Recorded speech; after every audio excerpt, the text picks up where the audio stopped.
और गैलरी में लगे पाइपों के जरिए ऊपर चढ़ के छत तक पहुंच सकते थे। अब बारी आती है प्लेन के दूसरे हिस्से की, जिसमें एक ऐसी कश्ती बनानी थी जो इन सब का वजन बर्दाश्त करे और इन्हें पैसिफिक ओशन पार करवा दे। ये काम सिर्फ फ्रैंक मॉरिस ही कर सकता था, क्योंकि लाइब्रेरी में काम करते हुए उसे एक मैगजीन मिलता है, पॉपुलर मैकेनिक्स। इसमें यह बताया गया था कि रेन कोट का इस्तेमाल करते हुए लाइफ जैकेट और कश्ती कैसे बनाई जाती है। ये चारों मिलकर जेल से रेन कोट्स चुराना शुरू करते हैं। ये रबर के रेन कोट्स थे जिनका ये इस्तेमाल करने वाले थे, लेकिन यहाँ पर मसला ये था कि इतने सारे रेन कोट्स कहाँ छुपाए जाएं और किस जगह बैठकर कश्ती बनाने का काम किया जाए, क्योंकि इस जेल में अक्सर और बेशतर तलाशी होती रहती थी। तो ये प्लान करते हैं कि सारे रेन कोट्स जेल की छत पर छुपाएंगे, लेकिन छत के बिल्कुल सामने एक टावर था और इस पर 24 घंटे एक गार्ड मौजूद रहता था और वो बआसानी छत पर रखे हुए इन रेन कोट्स को देख सकता था। तो यहाँ एलन वेस्ट इनकी मदद करता है। अगले दिन जब वो जेल की छत की सफाई करने के लिए ऊपर गया तो सफाई के दौरान ज्यादा मिट्टी छत से नीचे फेंकना शुरू कर दी, जिस पर जेल के गार्ड्स उसको गुस्से होते हैं। एलन इनसे कहता है कि छत की सफाई होगी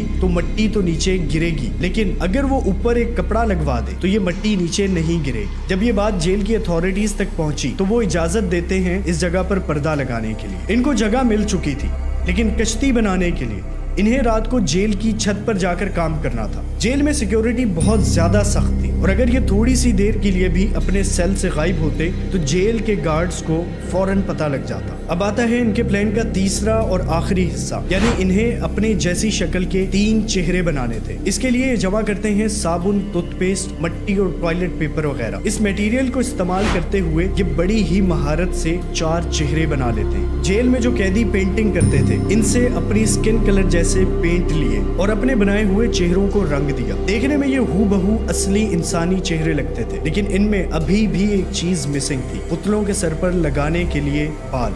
ये काम दिया गया क्लेरेंस एंगलिन को, क्योंकि जेल में वो कैदियों के बाल काटता था और इसके लिए वहां से बाल चोरी करना बहुत आसान था। ये इन्हें बाल लाकर देता है जो उन्होंने अपने अपने पुतलों के सर पर चिपका दिए। रात को जैसे ही जेल्स की लाइट बंद होती, फ्रैंक मॉरिस, एंगलिन ब्रदर्स और एलन वेस्ट अपने अपने सर का पुतला बिस्तर पर रखते और नीचे से चादर और तौलिए के जरिए एक बॉडी जैसी शेप बनाकर इसे कंबल से ढक देते। सिर्फ सर का थोड़ा सा हिस्सा खुला रहने देते ताकि जेल के गार्ड्स को शक ना हो। देखने में बिल्कुल ऐसा ही लगता था जैसे कोई इंसान सो रहा हो। इसके बाद ये गैलरी से होते हुए पाइप के जरिए जेल की छत पर जाते और पर्दे की आड़ में अपना काम करते रहे। तकरीबन 50 से ज्यादा रबर के बने हुए रेन कोट्स का इस्तेमाल किया गया और बनाई गई 4 लाइफ जैकेट्स। इसके साथ 6 बाय 14 फुट की एक रबर की बड़ी सी कश्ती।